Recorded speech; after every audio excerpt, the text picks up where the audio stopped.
How important is sleep? It turns out it's really important.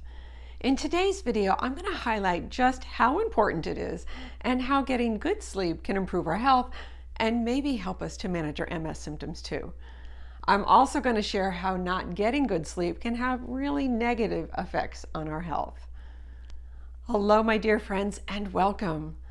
Are you getting good quality and good quantity sleep? No? Sometimes I struggle with it too. A friend of mine recently shared an article published in Reuters about the importance of sleep. And you all know that getting good sleep is one of the pillars of how I try to live well with my MS. So of course I had to read it. And I will put a link in the description below if you'd like to read it too. According to the American Academy of Sleep Medicine, 50 to 70 million people in the US have some kind of sleep disorder. Wowza people, we really need to work on our sleep. In the article, they state that the American Heart Association now advises that doctors ask patients how many hours of sleep they're getting at night.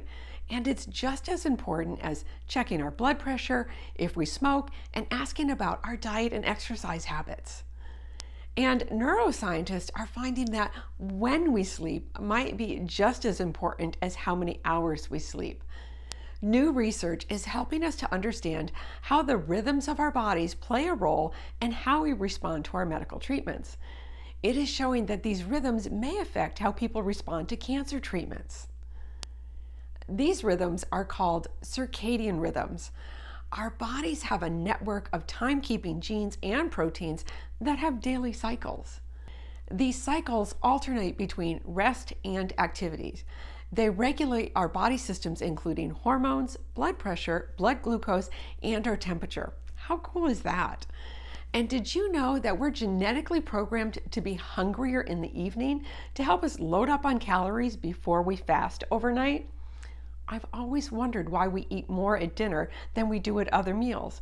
Now it makes sense.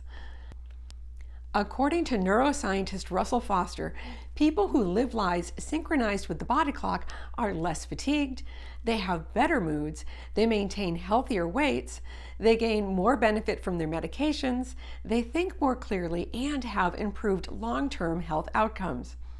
Seriously, sleep is like magic.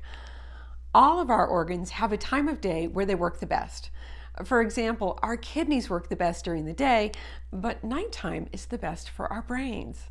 Our brains are so smart that they release the hormone melatonin to help us with our sleep-wake cycle, and our brains help raise stress hormones in the morning to boost our alertness and help to stimulate glucose production so we can have energy during the day. Our immune systems function within our circadian rhythms too. So if we have a disruption in our regular sleep cycle, it can impair our immune response. For those of us with MS, we already have wonky immune systems, so getting good sleep is really important to us. In this paper, they found that sleep disturbances affect up to 60% of persons with multiple sclerosis and are linked to several debilitating MS symptoms, including pain, fatigue, depressive symptoms, and cognitive dysfunction. So if we get better sleep quality and quantity, we may improve these symptoms. Who wants to improve these symptoms? Yeah, me too. Let me know in the comments below. The original article goes on to state that in the morning is when our fat cells break down and produce anti-inflammatory hormones. Yay for that. MS is an inflammatory disease, so we want to promote those anti-inflammatory hormones. Neuroscientist Russell Foster also reports that when our sleep routine is interrupted, our bodies try to compensate by churning out stress hormones, hunger hormones, extra sugar into the blood, and raises our blood pressure. He shares that while this is not harmful in short periods, it can become harmful when it lasts for months or years. We may become more vulnerable to cognitive and emotional effects, and eventually to things like cardiovascular diseases, mental illness, diabetes, becoming overweight, and other metabolic disorders. People with MS are more susceptible to other diseases and medical conditions, so it's important that we try to get good regular sleep. A fun fact, all animals need to sleep, but it can vary greatly. Red kangaroos sleep for just under 2 hours in a 24-hour period, while armadillos and bats can sleep for nearly 20 hours. And some animals can sleep with half their brains, like whales and dolphins. That's really cool. Some of the benefits we get from sleep are that our brains consolidate our memories and move them from the hippocampus to the cortex to help us remember things. Also, when we sleep, the waste gets flushed out of our brains in cerebrospinal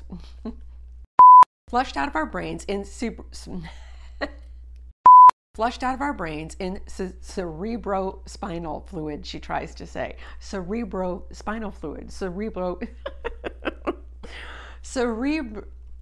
Spinal fluid. Also, when we sleep, the waste gets flushed out of our brains in spinal fluid. It's like our brains get a bath every night. So it's critical that we sleep to clean house in our heads. Guidelines from the National Sleep Foundation recommend 7 to 9 hours of sleep each day for 18 to 64-year-olds and 7 to 8 hours a night for older adults. Are you getting enough sleep? Let me know in the comments below how many hours of sleep you're getting each night. A few tips to help us sleep better are: have a regular bedtime, keep our rooms as dark as possible, keep the temperature in our rooms around 65 degrees Fahrenheit or 18 degrees Celsius, no screens in the bedroom, reduce caffeine and alcohol intake, avoid eating 2 to 3 hours before bed, and avoid exercise several hours before bed, but stretching can help. I have found that when I stretch regularly twice a day, my spasms are less and I sleep much better. Speaking of spasms, I also take a muscle relaxer before bed to settle my left leg down. It tends to have tightness and restlessness, and the medication helps. If we have symptoms, it's important to talk to our doctors about possible treatments so we can get our much needed sleep. I'm going to work on improving my sleep to help me better manage my MS symptoms. Will you? Let me know in the comments below.